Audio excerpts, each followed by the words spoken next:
हरियाणा में extension teacher लगातार अपनी मांगों को लेकर धरना प्रदर्शन करते नजर आ रहे हैं और सरकार उनको हर बार आश्वासन देकर टाल देती है। कुछ दिन पहले भी एक्सटेंशन टीचरों द्वारा मुख्यमंत्री आवास का घेराव करने जाना था, तब भी उन्हें हाउसिंग बोर्ड चौक पर रोक दिया गया और सरकार की तरफ से यह आश्वासन दिया गया था कि जल्द ही उनके मामले पर सुनवाई की जाएगी, मगर अब मामले को लेकर विपक्ष भी इनके साथ खड़ा हुआ नजर आ रहा है। आज ही पूर्व शिक्षा मंत्री गीता भुक्कल भी एक्सटेंशन टीचर के समर्थन में पहुंची। उन्होंने क्या कुछ कहा सुनिए, मगर उसके पहले एक्सटेंशन टीचर के साथ आज क्या कुछ हुआ वह देख लीजिए।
प्रदर्शन कर रहे थे, क्या डिमांड्स लेके चल रहे हैं? सर, हम एक्सटेंशन लेक्चर 9 जनवरी से अपनी जॉब सिक्योरिटी की मांग को लेकर पंचकुला में अपना धरना प्रदर्शन कर रहे थे।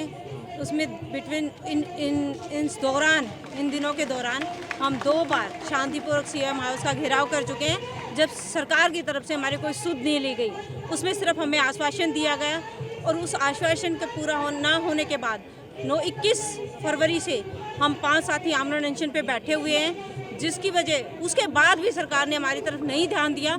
तो हमारे सभी 2000 एक्सटेंशन लेक्चरर में काफ़ी रोष था और कल से स्टार्ट होने वाला बजट स्तर में हम आज विधानसभा के घेराव के लिए जा रहे थे, लेकिन यहाँ पर पुलिस प्रशासन द्वारा हमारे साथ बहुत ही बदसलूकी की गई, बहुत ही बदसलूकी की।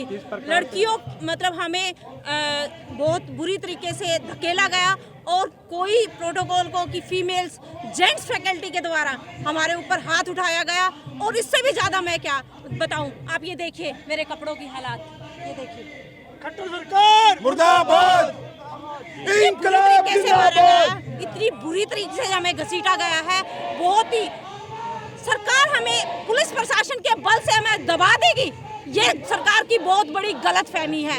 हम डरने वाले नहीं हैं, हम झुकने वाले नहीं हैं। जॉब सिक्योरिटी हमारा संवैधानिक अधिकार है, उसको हम लेकर रहेंगे। तो मैम क्या रहेगी आज आपका? ईश्वर जी का और सरोज जी को इतनी चोट लगी है, तो मुझे बड़ा दुख है इस बात का कि सरकार बेटी बचाओ बेटी पढ़ाओ का नारा दे रही है और पढ़ी लिखी बेटियों के साथ इस तरह का अत्याचार जो है, मैं उसकी कड़े शब्दों में निंदा करती हूँ।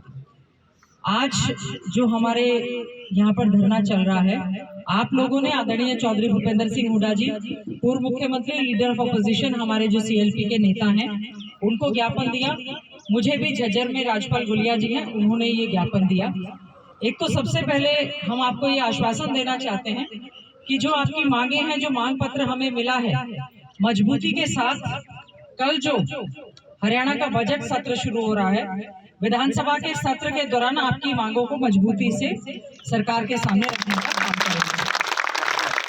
आपने जो सेवा सुरक्षा की बात कही है, पहली बात मैं एक बात स्पष्ट कहना चाहती हूँ, चाहे सत्ता पक्ष हो चाहे विपक्ष हो, हमारा देश जो है लोकतंत्र है, डेमोक्रेसी है। इस डेमोक्रेसी में सभी को अपनी बात कहने का अधिकार है, अपनी बात सुनाने का अधिकार है और ये जिनकी सरकार होती है, ये उनकी जिम्मेवारी बनती है कि बातचीत के जरिए हर समस्या का समाधान संभव है, अगर उनकी नीयत सही हो तो। जैसा कि बताया गया, एक्सटेंशन लेक्चरर्स हमारे लंबे समय से, जो कि सभी एलिजिबल हैं, नेट हैं, जेआरएफ हैं, पीएचडी हैं, थ्रू प्रॉपर कमेटी उनका सिलेक्शन हुआ है। हमने अपने समय में भी जिन्होंने अपनी सर्विसेज 3 साल से ज्यादा पूरी की थी उनको आदरणीय चौधरी भूपेंद्र सिंह हुड्डा जी ने, हमारी कांग्रेस पार्टी की सरकार ने उनको पक्का करने का काम किया था। जो एडवांस पर लगे हुए थे हमने उनको भी पक्का करने के बाद उनको फास्ट बेनिफिट्स देने का काम किया था। सरकार ने जब आपको एक आश्वासन दिया, जैसा कि मुझे यहाँ से पता चला कि जिस समय हमारे 2000 एक्सटेंशन लेक्चरर्स उन्होंने सरकार के सामने अपनी बात को रखा, तो मौजूदा शिक्षा मंत्री जी की ओर से यही आश्वासन कि मुझे तो ऐसा लगता है कि आपकी मांग जायज है, तो वो कैबिनेट मिनिस्टर हैं, जायज मांग को रखना उनकी एक जिम्मेवारी बनती है सरकार के मुख्यमंत्री जी के आगे, वो इस बात को रखें क्योंकि वो खुद भी सरकार का हिस्सा है। तो मैं एक तो आपने जो कहा है कि 2000 जो हमारे एक्सटेंशन लेक्चरर्स हैं उनको सेवा सुरक्षा प्रदान की जाए, जिस प्रकार की 14000 गेस्ट टीचर्स को किया गया था।